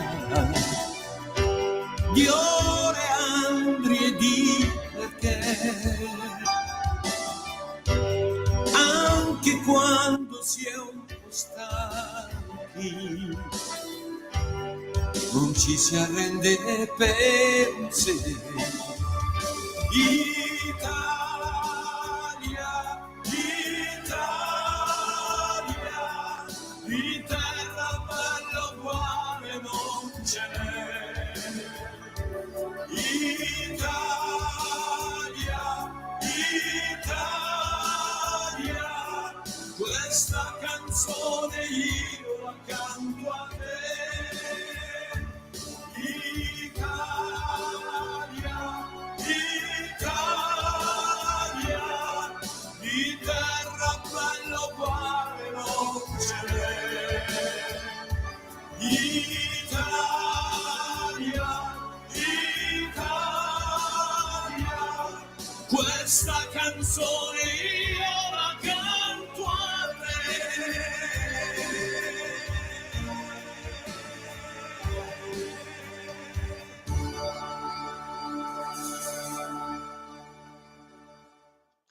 Qualcuno di voi si ricorderà una puntata di Porta a Porta in cui c'erano Mino Reitano e Umberto Bossi e si misero a cantare questa canzone, solo che quando Mino Reitano gridava, perché aveva una voce che era una voce, gridava Italia, Italia, Bossi ridendo gli rispondeva Padania, Padania, va bene? E allora, bella gente, le 8:37 minuti e 40 secondi qui sulle magiche onde di Radio Libertà. Voi mi avete scritto e io vi leggo qui al 340-670-9659. Marco da Milano, ciao Marco, troppo comodo incolpare l'intelligenza artificiale. Un prof laureato o un bambino della scuola materna scoperto con le mani nella marmellata e la bocca sporca e dice non sono stato io? Ancora Walter, quindi per Zuppi si dovrebbe ripristinare la simonia rivisitata non per soldi ma sottomettendosi alla falce e martello. Più che Zuppi, una zuppa di luogo comunismo. Ma voi immaginate l'avessero eletto Papa? Ancora, ma costui è un genio, è riuscito a rivoltare la frittata e trasformarsi da carnefice a vittima. Bravo Ginevro! La sinistra ha un vistoso problema a livello di massa, perché non è il primo caso. Non riesce a digerire il metodo elettivo, al punto che si va dalle invettive pesanti e immotivate fascista alle macumbe e alle maledizioni. Direi che per essere la parte più avanzata della società non c'è male, sta veramente diventando una variante dell'antropologia di sinistra. Elel Vigo, ciao Elel, la Caritas punta i soldoni che guadagna da anni con l'invasore clandestino. Chi se ne frega se delinquono, stuprano, accoltellano, fanno a pezzi le ragazzine. Allora, eccoci qua. Mentre tutto questo accade, noi procediamo con la rassegna stampa. Il Fatto Quotidiano, a pagina 10, sottolinea il fatto che Matteo Salvini aveva chiesto diciamo così, una maggiore severità nell'applicazione delle norme che regolamentano il sacrosanto diritto di sciopero, anche perché magari, diciamo così, va bene protestare, va bene chiedere questo, va bene chiedere quello, dopodiché ci sono tante donne, tanti uomini, padri di famiglia, gente che deve andare a lavorare, gente che deve andare a fare il suo dovere e così via, che arrivano lì e siccome poi il treno non c'è perché c'è il sacrosanto sciopero, si devono organizzare come meglio credono. E mentre si devono organizzare come meglio possono, si trovano davanti un sindaco di Milano come Beppe Sala, il quale nel momento in cui, ahimè, succede che c'è lo sciopero, tiene comunque in piedi l'area B e l'area C, così voi con le vostre auto che non sono Euro 6 potete impiccarvi e anziché andare a lavorare, lasciare la macchina pagando fior di soldi un qualsiasi parcheggio, voi altri potete vedere Milano col binocolo, come è logico, no? Mi pare giusto. E tutto questo senza che nessuno intervenga a dirgli ragazzi, però dovete anche avere un minimo di cervello quando succedono queste cose, perché non potete tenere in piedi l'area B e l'area C nel momento in cui c'è uno sciopero. Ma questo principio di buonsenso non sembra passare nelle menti dei più accorti. Torniamo a noi. Il ministro delle infrastrutture Matteo Salvini l'ha annunciato tempo fa. Vuol modificare la legge sugli scioperi nei trasporti per ridurre il diritto alla mobilitazione per chi lavora su treni, aerei, bus di linea. Nel frattempo, che passi dalle parole ai fatti, il garante degli scioperi si sta già portando avanti svolgendo il ruolo del poliziotto cattivo. Una serie di decisioni stanno contraendo sempre di più lo spazio delle proclamazioni. Diverse pronunce emanate in questi mesi dalla Commissione hanno introdotto di fatto nuove regole ben più severe rispetto al passato, colpendo sia gli scioperi generali di CGIL e UIL, sia soprattutto quelli organizzati dai sindacati di base. Procedure più farraginose per le conciliazioni, fasce di garanzie estese ai giorni festivi, interpretazioni restrittive delle norme. Il risultato è che diversi scioperi sono stati revocati e la sigla autonoma Cuba ha raccolto questi casi in un dossier. Il sindacato fa notare quanto sia diventato difficile organizzare uno sciopero. Quando il garante lo cancella, a quel punto non resta che ricorrere al tribunale amministrativo. Ma il Tar Lazio appare molto restio nell'emettere provvedimenti d'urgenza e rimanda tutto a udienze fissate diversi mesi dopo la data del possibile sciopero, quando non ha più alcuna utilità. I sindacati devono quindi spendere tempo e risorse per cause su scioperi che comunque ormai sono saltati. Uno dei casi più emblematici segnalati da CUB è lo sciopero proclamato per lo scorso 9 maggio nel trasporto aereo, aeroportuale e nell'indotto. I motivi della protesta sono molto vari, dal no alla guerra e al riarmo fino alla richiesta di aumento dei salari e rinnovo dei contratti. La Commissione ha chiesto la revoca per mancata effettuazione delle procedure di raffreddamento, cioè del tentativo di conciliazione che serve a evitare lo sciopero. La procedura di raffreddamento non è prevista quando si tratta di un'azione che ha alla base questioni politiche generali, come appunto la guerra, anche perché non esiste una controparte datoriale con cui negoziare. Tuttavia il garante ha comunque reso obbligatoria la mediazione, perché alcune delle richieste, come la remunerazione del lavoro domenicale o il lavaggio dei dispositivi di protezione, erano invece di natura molto pratica. In passato, quando le motivazioni dello sciopero erano miste, si è sempre ritenuto che le ragioni vertenziali fossero assorbite da quelle politiche generali. La Commissione ha cambiato orientamento in senso più restrittivo, costringendo i sindacati all'improbabile tentativo di un accordo con 6.000 aziende. CUB ricorda almeno 40 casi dei precedenti 10 anni nei quali la decisione è stata diversa. Interpellato dal Fatto Quotidiano, il garante ha ammesso di aver introdotto una novità più severa. Di fronte alla scelta dell'organizzazione sindacale di optare per una proclamazione di sciopero contenente motivazioni plurime riferibili a discipline regolatorie diverse, l'autorità ha ritenuto, innovando rispetto al passato, di dover chiedere la revoca dello sciopero. CUB ha quindi dovuto accettare la decisione e proclamare un nuovo sciopero per il 13 di giugno, limitandosi alle ragioni politiche generali. Un altro caso riguarda lo sciopero generale proclamato da CUB ed SBG per il 29 novembre del 24.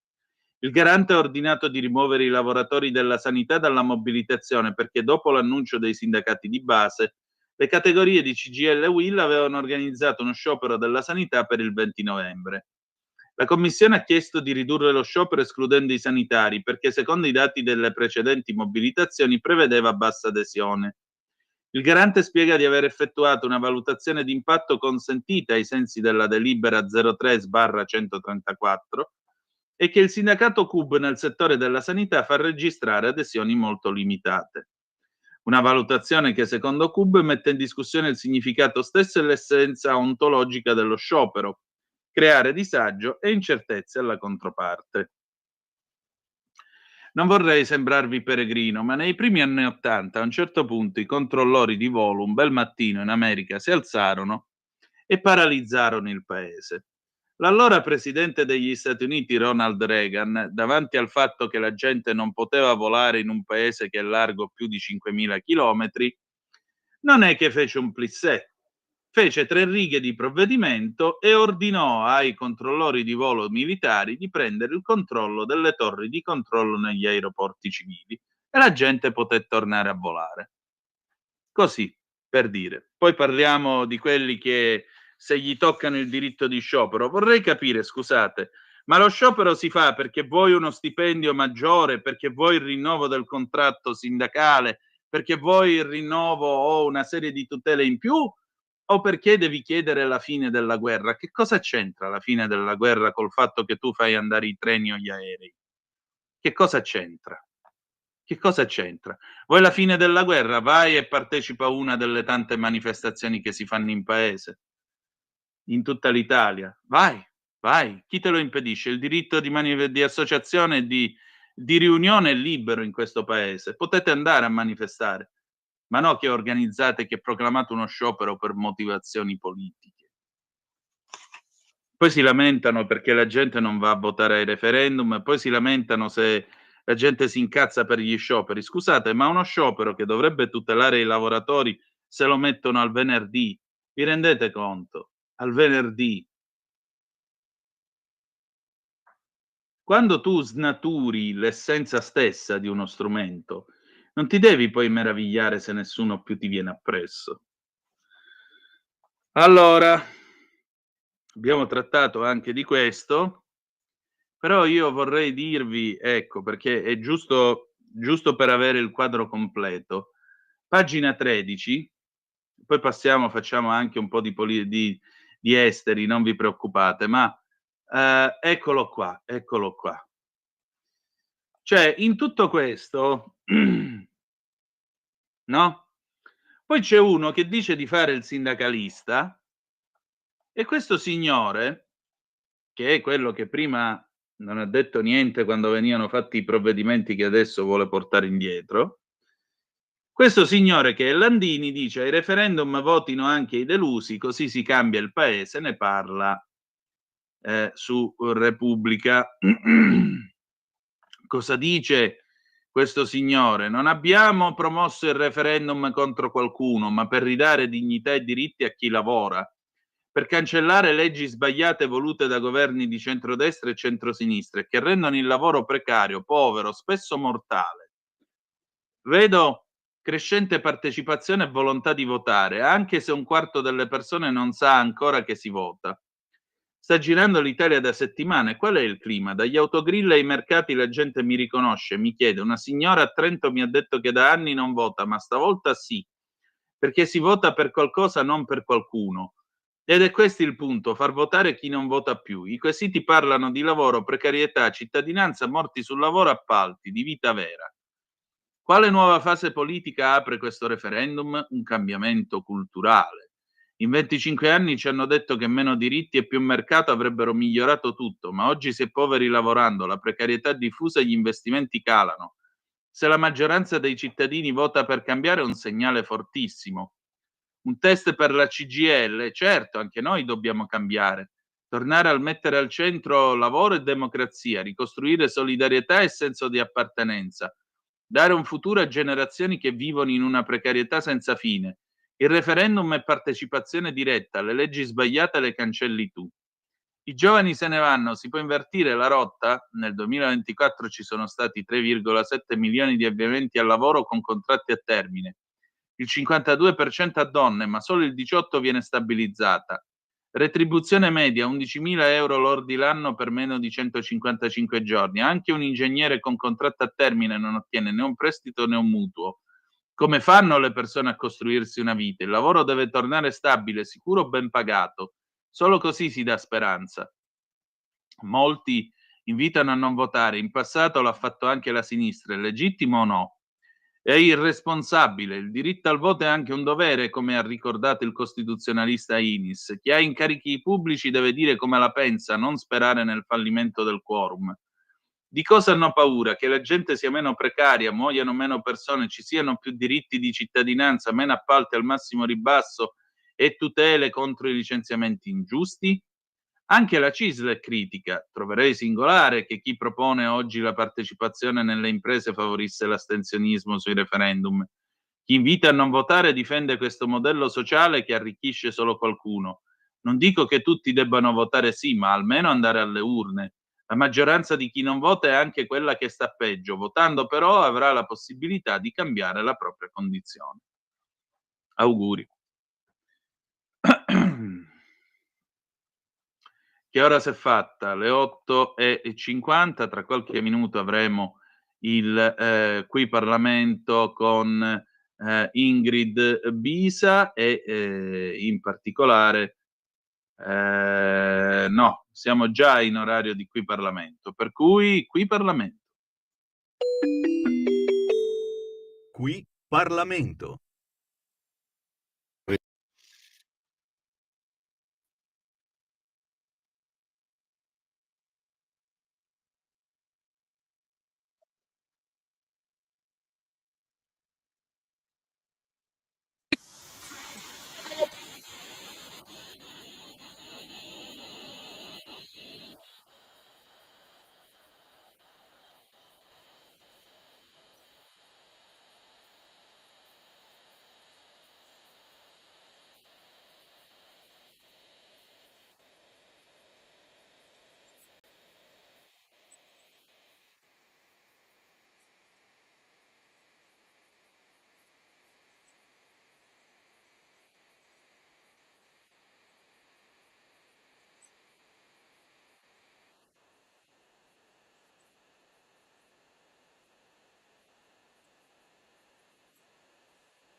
Qui Parlamento. Stai ascoltando Radio Libertà. la tua voce libera, senza filtri né censura. La tua radio. Ladri in casa o in azienda? Prima è meglio che dopo. Oggi la soluzione si chiama Dialogos e passo subito la parola e do il benvenuto alla ditta Sicurbet, tecnologie per la sicurezza. Un saluto a te e a tutti gli ascoltatori. Vi prego di prendere carta e penna perché vi do subito il numero di telefono che potete chiamare per proteggere voi e la vostra casa 24 ore su 24. Questo è il numero di telefono che potete chiamare per il sopralluogo gratuito 389 11 89 705, ripeto 389 11 89 705. Vi ricordo che io rappresento Sicurbet, tecnologie per la sicurezza, siamo produttori dell'antifurto Dialogos, progettato e costruito interamente in Italia, antifurto che può gratuitamente essere collegato alle forze dell'ordine di zona, ovviamente previa vostra richiesta. E quindi cosa succede? Una volta installato l'allarme, che si installa senza fili, quindi non ci sono muri da rompere, lo potete tenere inserito giorno e notte a finestre aperte o chiuse senza nessun problema. Se avete degli animali in casa potete tenerli liberamente. Se l'allarme scatta vi avvisa immediatamente e avvisa chiaramente le forze dell'ordine qualora vi siate collegati. Ripeto il numero di telefono 389 11 89 705. Vi ricordo che l'antifurto è anche coperto da una garanzia integrale totale per 2 anni con sostituzione gratuita del prodotto nel caso si dovesse guastare. Una garanzia del genere so che non la offre nessuno, ecco, per cui voi valutate, abbiamo varie soluzioni, chiaramente anche videocontrollo, quindi telecamere, sensori da giardino, telecamere intelligenti e via dicendo. Vi ripeto il numero di telefono che è 389 11 89 705. Un saluto a tutti e ricordatevi sempre che prima è meglio che dopo. Ladri in casa? Installa Dialogos 389 11 89 705. Dialogos è l'antifurto senza fili che ti permette di stare in casa con l'allarme inserito, anche ai tuoi amici animali. Chiama il numero 389 11 89 705. Antifurto Dialogos e sei protetto 24 ore su 24. 389 11 89 705. Sicurbet. Prima è meglio che dopo. Per la tua pubblicità visita il sito radiolibertà.net. Va bene, bella gente, le 9, 5 minuti e 34 secondi, sempre sulle magiche onde di Radio Libertà. Antonino Danna al microfono con voi qui per la rassegna stampa. Altre zappe che voi avete mandato al 340-670-9659. Buongiorno, grazie per aver messo questa canzone di Mino Reitano, poco capito, è stato anche molto maltrattato, perché l'Italia anche questa è troppo presto dimenticato. Loredana, cara Loredana, vorrei ricordare solo una cosa: gli altri si possono vantare di quello che vogliono, ma Mino Reitano è l'unico musicista italiano che ha suonato con i Beatles. Andiamo avanti. Lorenzo da Como, buongiorno Antonino. Ciao Lorenzo. Gridare Free Palestine o invocare l'intelligenza artificiale possono essere un attenuante o un aggravante in un processo contro chi ha commesso reato? Bella domanda. Io, guarda, Free Palestine lo grido volentieri, però nell'edizione completa. Free Palestine from Hamas. Andiamo avanti. Che sia libera da Hamas la Palestina. Poi ancora, PS, poche parole ma ad effetto quelle usate da Papa Leone nei confronti dei ciclisti del Giro d'Italia, indicati come modelli per i giovani, sempre benvenuti in Vaticano, ma soprattutto nella Chiesa Cattolica. Sembrava quasi parlasse a potenziali apostoli che stanno per ricevere l'incarico di evangelizzare le nuove generazioni con il loro esempio. Toccante, buona giornata. Ancora, buongiorno, a proposito dell'accusa che il prof fa all'intelligenza artificiale, Vorrei fargli sapere che l'intelligenza artificiale si chiama così perché appunto non è così poco intelligente come afferma lui. Non sarà lui a essere così poco intelligente? Punto di domanda. Si vergogni Pina, Monza e Brianza. Allora facciamo un patto, bella gente. Io vi leggo 2, 3 ultime cose, tre cose e poi il telefono è aperto allo 0292947222. Allora, c'è Fabio Dragoni sulla Verità che parla col sottosegretario all'interno Nicola Molteni e gli dice una serie di cose. Gli dice per provocarlo: la maggioranza è stata accusata di non aver di fatto partecipato al dibattito finale sul DL sicurezza. Non sapevate come difendere il provvedimento, dice l'opposizione. Io invece ho visto un'opposizione senza idee ed argomenti, balbettante e mai dalla parte delle nostre forze dell'ordine, accusate addirittura dal Consiglio d'Europa di profilare i cittadini in base a motivazioni razziali. Inaccettabile.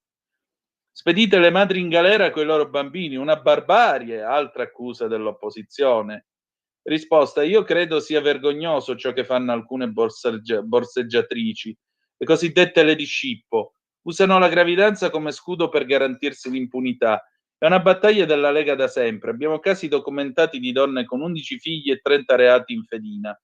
Teoricamente 150 anni di galera, in pratica neppure un giorno di carcere. Ci sanno fare con le scappatoie legali. Col ministro Piantedosi ci siamo dati l'obiettivo di alzare il livello di sicurezza nelle stazioni e nelle metropolitane. Sono il biglietto da visita di una città, frequentate da pendolari, lavoratori, turisti, pensionati, studenti. Abbiamo rafforzato i controlli militari con l'operazione Strade Sicure, i presidi Polfer.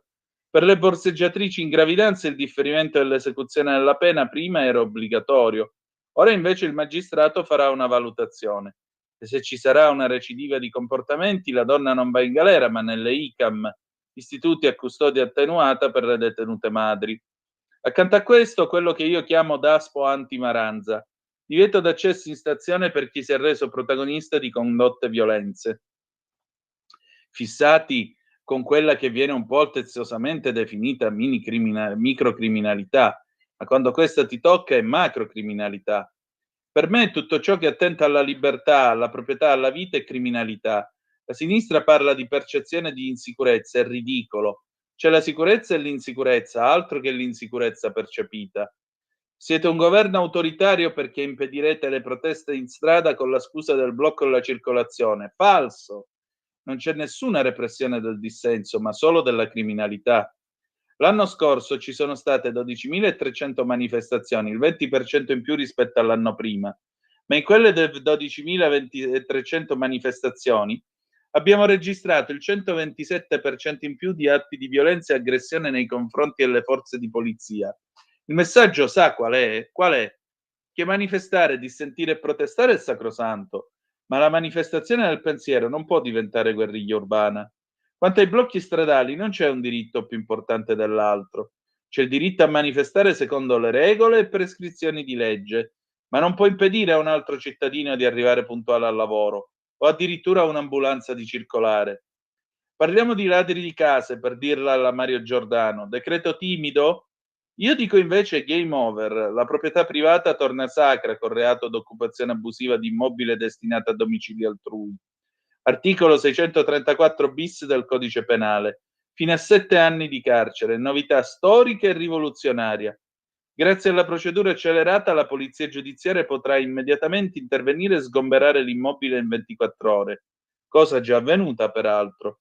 Io lo chiamerò sgombero turbo, sia chiaro, si può ulteriormente migliorare la norma? Certo, estendendo lo sgombero lampo anche ad abitazioni che non sono prima casa. Abbiamo infatti presentato come Lega già un emendamento e anche una proposta di legge. Il decreto sicurezza non è un punto di arrivo, ma di partenza. Allora, adesso andiamo sul Corriere della Sera, così vi ragguaglio anche sulla questione ucraina e quella Gaza e poi abbiamo finito. Allora, sapete che ieri c'è stata l'operazione Tela di Ragno. Che cosa è successo? è successo che sostanzialmente nel giro di 18 mesi gli ucraini hanno creato tutta una serie di rampe mobili per il lancio di questi droni che poi in massa si sono lanciati a colpire le basi russe dalla Siberia al confine coi paesi NATO, danneggiando bombardieri per un valore stimato di 7 miliardi di dollari. Ecco, un drone costa 500 euro. Il primo risultato della tela di ragni ucraina è sicuramente di natura militare. I colpi hanno messo fuori uso 41 cacciabombardieri, il 34% dei vettori strategici di missili da crociera russi, secondo l'intelligence ucraina. Tra gli obiettivi colpiti, i Tupolev 95, il grande bombardiere strategico noto come Bear, orso, dell'era sovietica, in area dal 52, utilizzati in origine per trasportare le bombe nucleari, ma poi per lanciare i missili da crociera. I Tupolev 22 M3, bombardiere supersonico a lungo raggio. I Tupolev e gli A-50, la Russia ne possiede meno di 10 per un valore di 350 milioni di dollari. Tutti da febbraio del 22 sono stati impiegati per bombardare le città ucraine, obiettivi civili compresi. L'operazione ha dunque il risultato di salvare vite ucraine. Un ex ufficiale di Kiev che dirige il gruppo di analisi Front Intelligence Insight spiega che sebbene i danni non influenzeranno direttamente la posizione di Mosca sul campo di battaglia, sono comunque significativi. Riducono le capacità strategiche della Russia, ossia la sua capacità di proiettare potenza a livello globale, la sua capacità di sferrare attacchi nucleari, la postura militare complessiva in Eurasia. E la ragione è facile da capire. Quando uno Stato Maggiore pianifica una guerra, non si limita a un teatro o a una specifica parte della linea del fronte, ma valuta le capacità militari nel complesso per attuare la volontà politica della leadership. Tradotto, Putin da ieri fa meno paura. Operazioni come queste sono difficili e complesse da progettare, sul modello di quelle messe a punto dal Mossad contro Hezbollah messo in ginocchio dai pager, i cercapersone, richiedono tempi di preparazione lunghi, in questo caso 18 mesi, oltre che genti altamente addestrati, ma hanno una resa potentissima in termini di immagine e propaganda, perché confermano non solo la capacità di penetrare in territorio nemico, ma anche la vulnerabilità dell'avversario. Un risultato notevole se si considera che il colpo arriva a poche ore da un nuovo round negoziale in cui Putin si apprestava ancora una volta a dare le carte e dettare la linea. Il vantaggio non riguarda solo Kiev, ma anche gli alleati europei.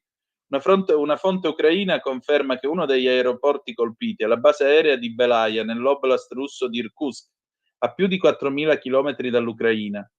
Ma essere presa di mira è anche la base aerea di Olenia, nell'oblast di Murmansk in Russia, oltre a quelle di Diaghilev nell'oblast di Ryazan e di Ivanovo nell'omonimo oblast. Si tratta di un raggio d'azione che va dalla Siberia al confine con la NATO, e dunque un attacco che ridimensiona la minaccia che Mosca esercita sui paesi del fianco est, sulla Finlandia e sulla Norvegia, vicino alle quali di recente il Cremlino aveva dato ordine di ammassare aerei. La leadership russa ne esce danneggiata anche a livello interno. Secondo le prime informazioni diffuse dai blogger, la geolocalizzazione di un attacco dimostra che i droni ucraini sono stati assemblati all'interno di un magazzino in affitto a Chelyabinsk, sulle pendici degli Urali, vicino al confine col Kazakistan, possibile via di rifornimento per i componenti. Inoltre, a detta di Kiev, gli agenti dell'operazione sono rientrati tutti in patria sani e salvi, ossia il nemico può entrare e uscire dal paese quando vuole, un monito per il futuro. E infine l'operazione Ragnatele è destinata a fare scuola, con implicazioni che vanno oltre questo conflitto. Condotta da Vasil Malyuk, capo dell'SBU, lo stesso uomo che ha progettato l'attentato ad Alexander Dugin e altre operazioni in territorio russo, è da considerare un modello. E non solo per il suo costo, i droni possono essere acquistati per poche centinaia di dollari l'uno, ma il valore di 41 bombardieri pesanti ammonta a miliardi. Trasformare camion in piattaforme mobili per droni kamikaze in grado di posizionarsi in punti di lancio vicini ai target e sorprendere lo scudo è una tattica che potrà essere adottata anche in mare, con ricorso ad una portacontainer. Inoltre, sempre sul modello israeliano, l'operazione ha visto l'impiego dell'intelligenza artificiale. L'anno scorso l'intelligence militare ucraina ha scansionato i bombardieri russi e ha addestrato la I a riconoscerli ed eseguire algoritmi di attacco in picchiata. E l'avrebbe fatto, ironia della sorte, sulla base di modelli dell'epoca sovietica esposti in un museo dell'aviazione a Poltava. Passato e futuro, uomo e tecnologia al servizio di un solo obiettivo: attirare il nemico al centro della tela e bloccarlo. Infine, Gaza. Spari sulla folla per gli aiuti a Gaza, USA, Molotov su corteo pro ostaggi, si è detto. Ci sono 31 morti, un numero indefinito di feriti tra i 150 e i 180 nel sud di Gaza. Le conferme arrivano da più fonti, nessuno mette in dubbio i numeri, ma su tutto il resto è nebbia fitta. Balletto d'accuse, smentite, filmati, testimonianze con i quali ognuno vede e ricostruisce quel che vuole vedere e ricostruire.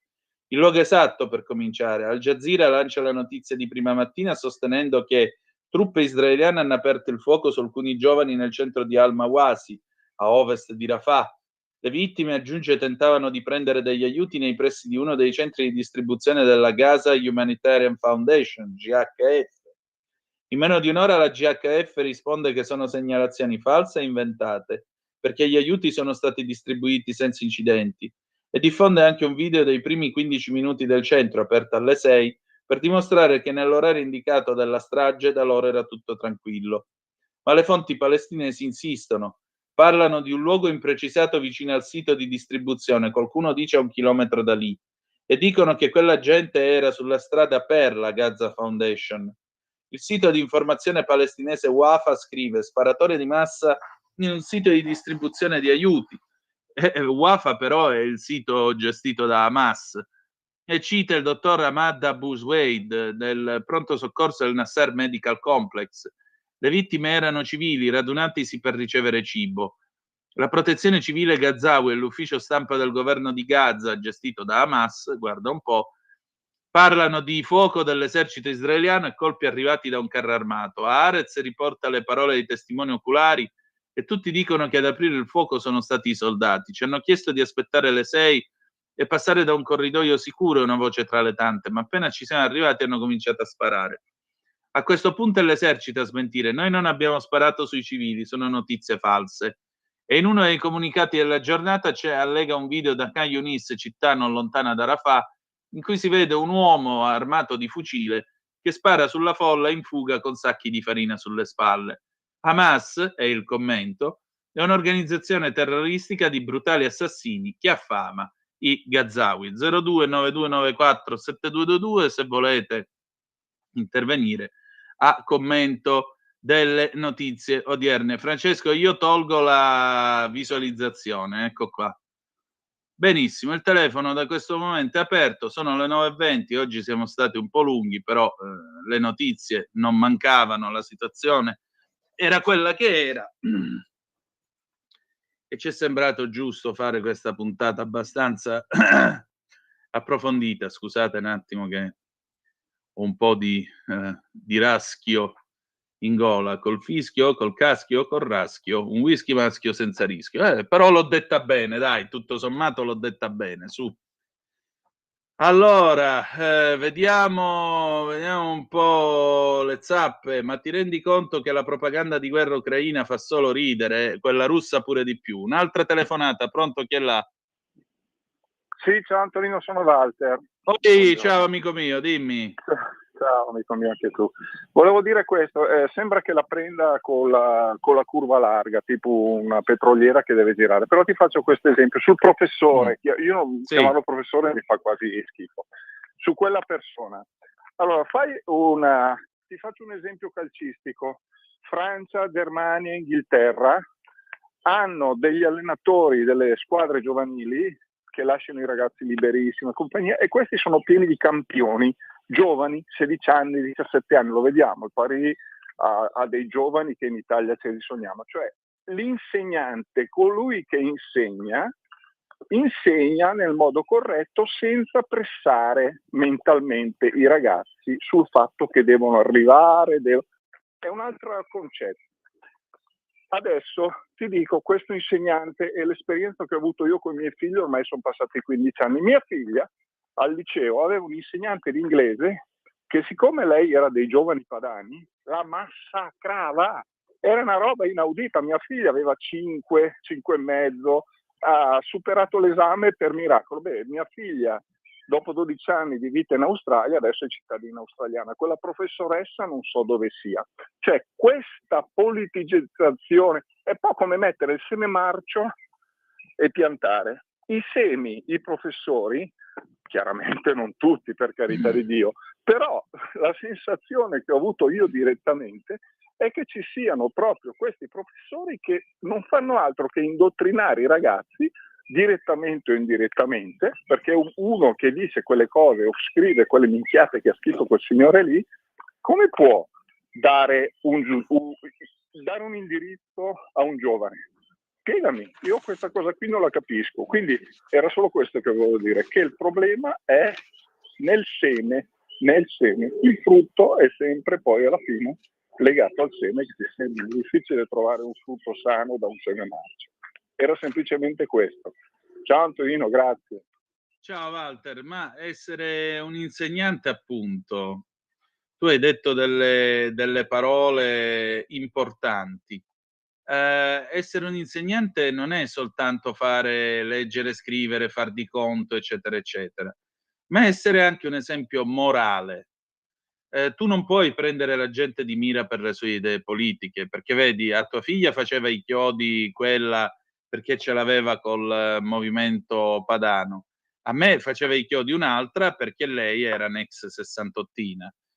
Come vedi, capita a questa gente. Stranamente, però, passato poi, andato avanti con gli studi, costoro si sono persi nel tempo e quindi la cosa non ce ne frega più niente. Come non frega più a tua figlia, figurati quanto può fregare a me di quell'altra.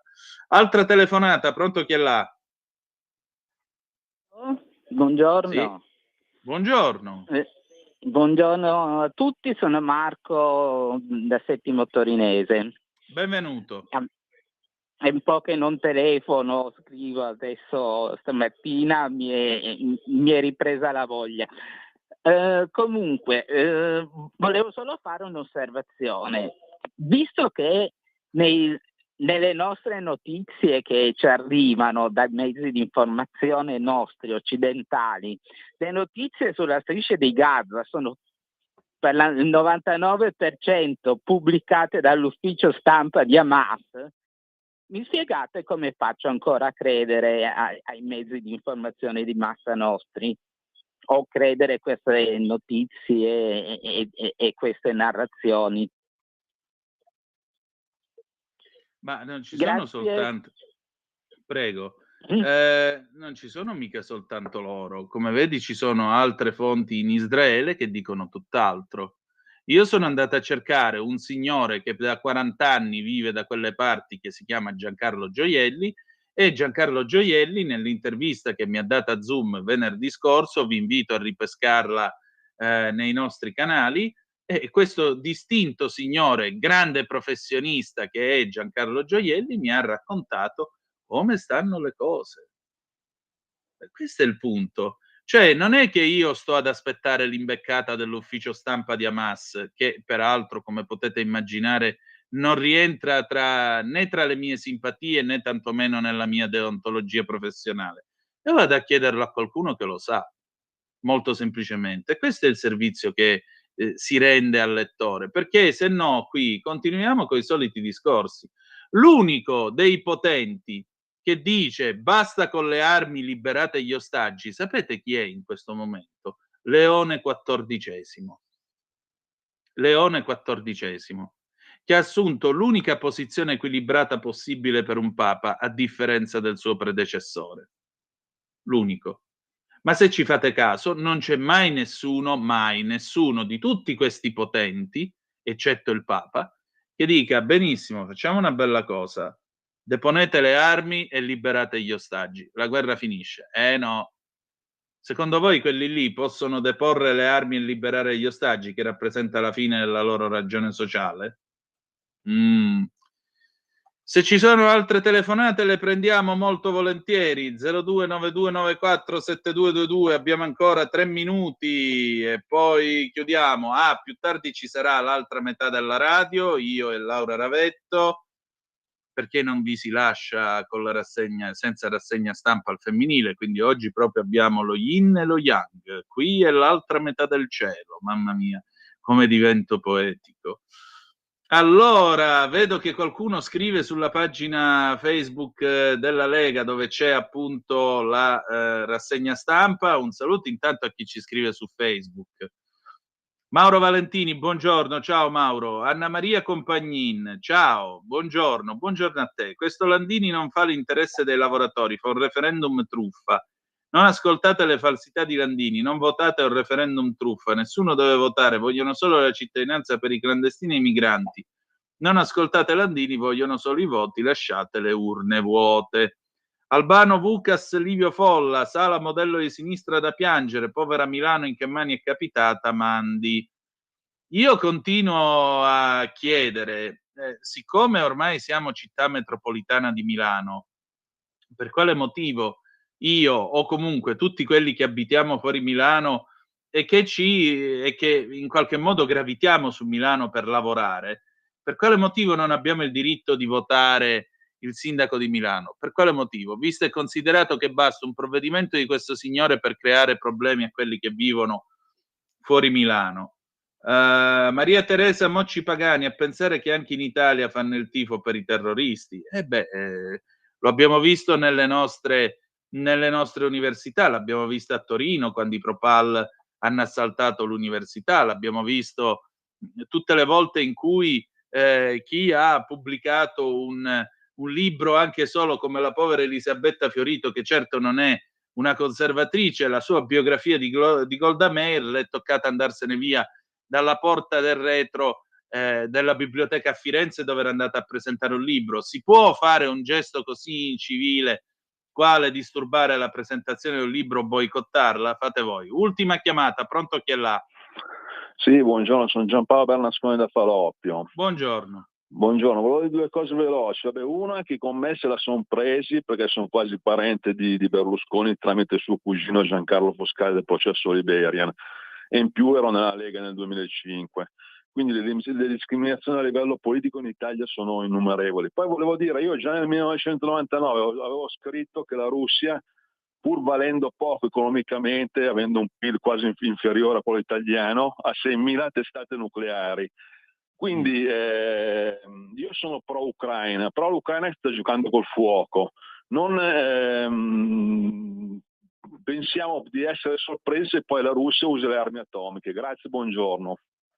La Russia non userà nessuna arma atomica, perché l'uso di un'arma atomica rappresenta la fine per tutti quanti, quindi non vince proprio nessuno.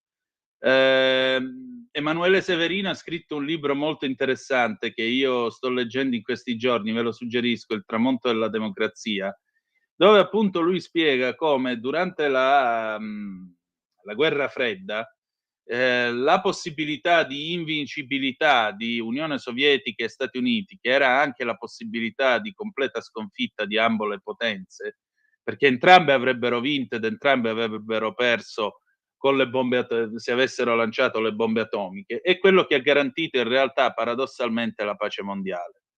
La Russia è subentrata all'Unione Sovietica, ma ancora oggi quell'assioma è perfettamente valido, quindi nessuno tirerà bombe atomiche a nessuno, anche se qualche avvinazzato su Telegram tipo Medvedev dice che con le bombe atomiche qua, il nucleare là e questo e quest'altro.